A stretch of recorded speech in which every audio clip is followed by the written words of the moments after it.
chapitre 5 du Tanya, page 18, en bas de la page, 5 lignes avant la fin. Ce chapitre, le chapitre 5 du Tanya, c'est le chapitre de la connaissance de la Torah, l'importance de Yediat à Torah. Il faut bien faire la distinction entre l'Imoud HaTorah Bepeh, l'étude de la Torah par la bouche, par la parole, la mitzvah donc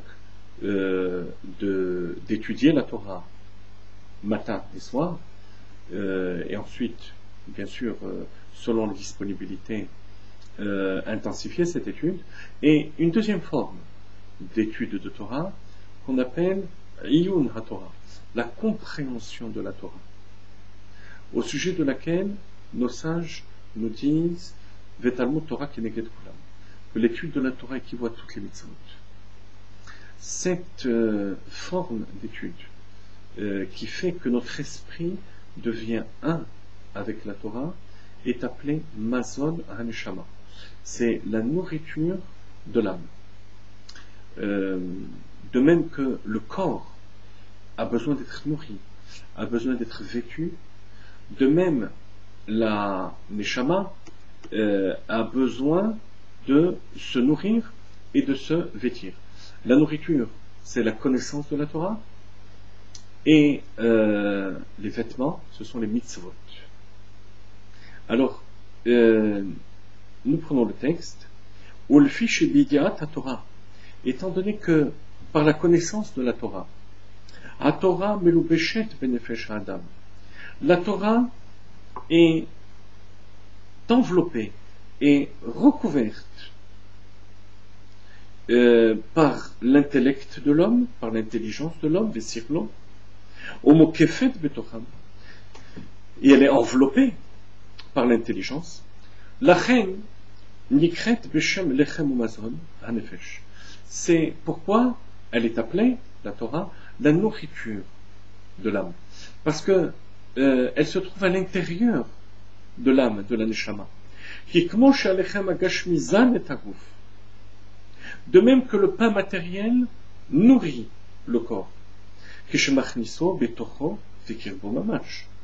Lorsque la personne l'ingère à l'intérieur et le fait rentrer dans ses entrailles, ça vient du mot kravaïm, les entrailles. Et là-bas, dans ses entrailles, dans son estomac, ses intestins, cette nourriture devient de la chair et du sang comme une partie de son corps. Ce n'est qu'alors que la personne vivra et subsistera. Effectivement, si la personne regarde sa nourriture, s'extasie devant sa nourriture, sans la mettre dans sa bouche, la mâcher, l'ingérer, la digérer, eh bien, ce ne sera pas de la nourriture. Son corps ne sera pas nourri par ces aliments. De même, car bidiat Torah, ve'asagata benefesh Adam. De même, pour la connaissance de la Torah et sa compréhension au niveau de l'âme, de la neshama, chez l'omda hetev, lorsque la personne étudie bien, ça veut dire de manière à ce que son esprit, de par lui-même, comprenne. Il ne s'agit pas d'être d'accord avec ce qu'on étudie, il s'agit de le comprendre, de l'assimiler, ve'iyun sirlo, en s'approfondissant pour faire en sorte que cette Torah pénètre à l'intérieur de lui, jusqu'à ce que cette Torah soit saisie par son intelligence, et va s'unifier à lui, jusqu'à devenir une seule entité avec la Torah qu'on étudie. La samazon, la nefesh, ça devient réellement la nourriture de l'âme, vechayim bekirba, et de la vie à l'intérieur. Vous voyez de nouveau le terme bekirba, dans les entrailles, dans l'intérieur de l'âme. Mechaye hachayim ensof baruch hu, Et cette vie va provenir non pas uniquement du côté intellectuel, de par le côté intellectuel de la Torah, mais de par l'infini, la vie infinie de Dieu qui se trouve dans cette sagesse et dans la volonté de Dieu. Et c'est ainsi que David Amelech dit Vetoratra betor me'ai. Ta Torah est à l'intérieur de mes entrailles. Ainsi que cela est rapporté dans le Etzraïm de Rabbi Chaim Vital. Sha'ar Mem Dalet Perek Gimel, portail 44, chapitre 3. Shelevushe haneshamot began Eden hen mitzvot. Que les vêtements de l'âme dans le Gan Eden sont les mitzvot. Vea Torah hi Amazon. Alors que la Torah, c'est la nourriture. La neshamot she'ansku be'olam hazeh be'torah lishma. Pour les âmes qui ont étudié la Torah dans ce monde, l'ishma, avec l'intention de se lier à Dieu. L'ishma, ça veut dire pour la bonne raison. Quelle est la bonne raison? Le Zohar, Parashat Vayakel, l'explique, Daf Resh Yud, page 210, l'ishma. Que veut dire étudier la Torah? L'ishma, au nom de la Torah. Kedel le kasher nafsho l'Hashem, c'est pour connecter, attacher son âme à Dieu, aliéder hasagat à Torah, grâce à la compréhension de la Torah, ish kefi sichlo, chacun selon son potentiel intellectuel, quel que soit le niveau de la personne. Comme Shirato Bepri Etzraïm, ainsi que cela est rapporté dans Pri Etzraïm. Alors, on a fini avec la traduction. Qu'est-ce que nous dit Adon Razaken dans ce passage?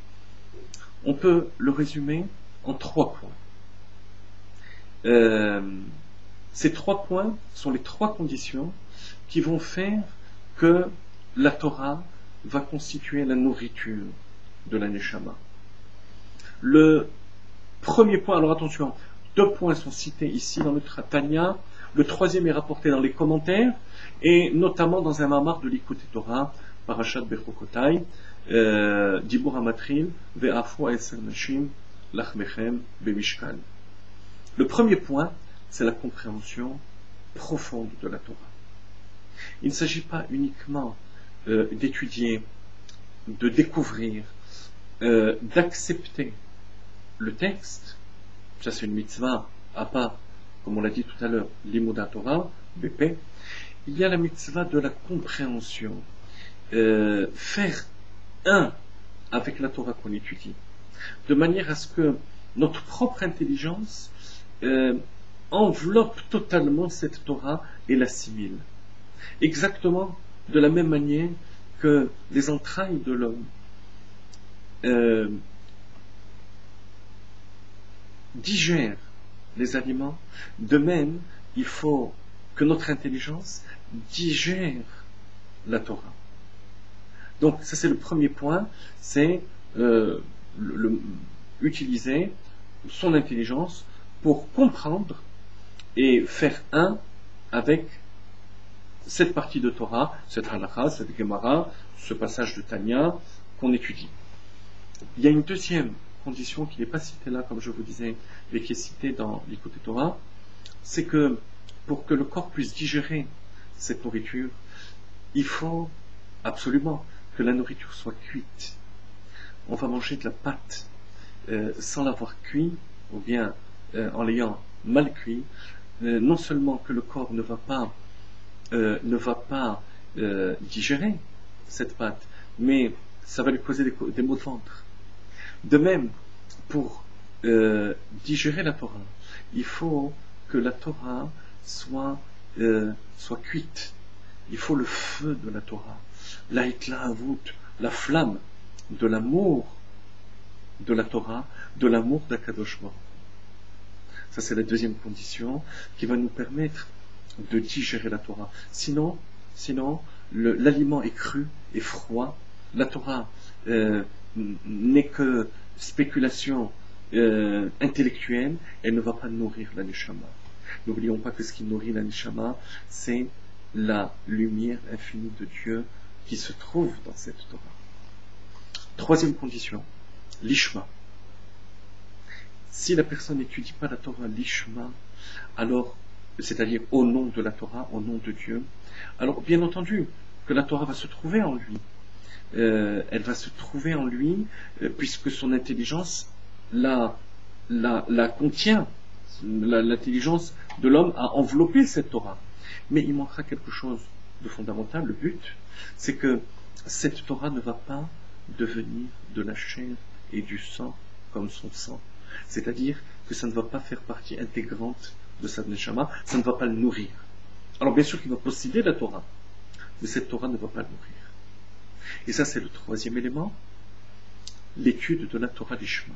Lorsque j'étudie la Torah, non pas seulement pour avoir les connaissances de la Torah, non pas seulement pour me faire plaisir, mais pour attacher mon âme à Dieu, alors à ce moment-là, j'ai les trois conditions réunies. J'ai l'étude, c'est-à-dire la compréhension rationnelle, l'intelligence qui a enveloppé cette Torah. Deuxième point, j'ai cuit ce pain spirituel, par la flamme et l'amour de Dieu. Et troisièmement, j'ai dévoilé cette partie infinie de Dieu qui se trouve dans la Torah grâce à ma volonté de me connecter à Kadosh Baruch. Bon appétit.